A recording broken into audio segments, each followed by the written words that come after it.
all the invited,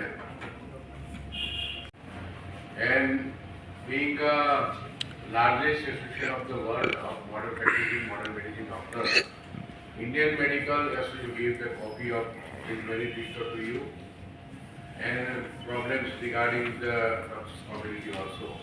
So I request our நான் doctor Abul Hasan, இந்திய மருத்துவ சங்க தமிழ்நாடு கிளையின் தலைவர். இந்த பிரஸ் மீட்டிற்கு வந்த உங்கள் அனைவருக்கும் என் வாழ்த்துக்களையும் வரவேற்பையும் தெரிவித்துக் கொள்கிறேன். முதலாவதாக எங்களது இந்திய மருத்துவ சங்க தேசிய தலைவர்களை உங்களுக்கு அறிமுகப்படுத்துவதிலே நான் பெருமையடைகிறேன். எங்களுடைய இந்திய மருத்துவ சங்க தேசிய தலைவர் டாக்டர் ஆர்.வி. அசோகன் அவர்கள் இங்கு வந்திருக்கிறார்கள். அவர்களை வரவேற்பதிலே பெருமை கொள்கிறேன்.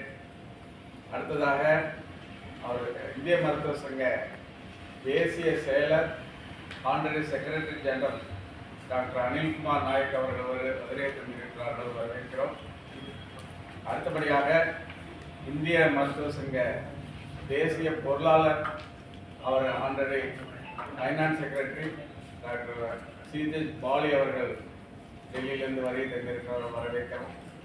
எங்களது இந்திய மருத்துவ சங்க மருத்துவமனைகளில் கூட்டம் வந்திருக்கிறார்கள், அவர்களையும் நான் அறிமுகப்படுத்துவதிலே மகிழ்ச்சி அடைகிறேன். இறுதியாக எங்களது இந்திய மருத்துவ சங்க தமிழ்நாடு கிளையின் செயலாளர் டாக்டர் கார்த்திக் பிரபு அவர்கள் உங்களிடையே வந்திருக்கிறார்கள், அவர்களை அறிமுகப்படுத்துகிறேன். இன்றைய பிரஸ் மீட்டிங் முக்கிய அம்சமான எங்களது இந்த எலெக்ஷன் மேனிஃபெஸ்டோ என்ற தேர்தல் வாக்குறுதிகள் மற்றும் எங்களுடைய முக்கியமான கோரிக்கைகள் பற்றி எங்களது தேசிய தலைவர் டாக்டர் அசோகன் அவர்கள் உங்களிடத்திலே விரிவாக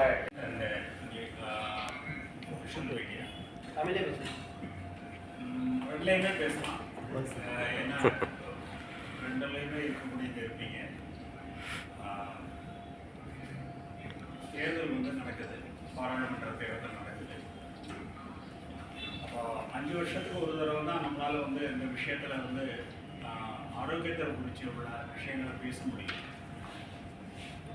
Indian medical association modern medicine டாக்டர்ஸனுடைய இந்தியாவில் தேசிய அளவில் இருக்கக்கூடிய சுதந்திர போராட்டத்தில் பங்கெடுத்த 2 மாநில முதல்வர்களை உண்டாக்கிய ஒரு பாரம்பரியமானது 100 வருஷங்களுக்கு பக்கத்தில் ஆகுது. 1928 உங்களுடைய நோயாளிகளுக்குன்னு சொல்லி கொடுக்குறாங்க. அது பேப்பரில் தான் போகும். Goes to the hospital for the hospital. பேஷண்ட்டுக்கு அதில் புதுசாக ஒன்று இருக்கு. ஸோ எங்களுடைய 2 கருத்து. ஒன்று, இதை உங்களுக்கு நேரடியாக நீங்கள் அந்த நிதியை கொடுங்க.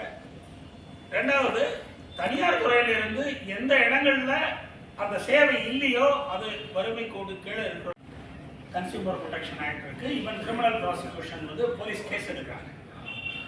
அப்போ இதில் டாக்டர்ங்கிற ஒரு இண்டிவிஜுவல், ஒரு ஹாஸ்பிட்டலில் 50 டாக்டர்ஸ் இருக்கலாம், 20 டாக்டர் இருக்கலாம், 2 டாக்டர் இருக்கலாம்.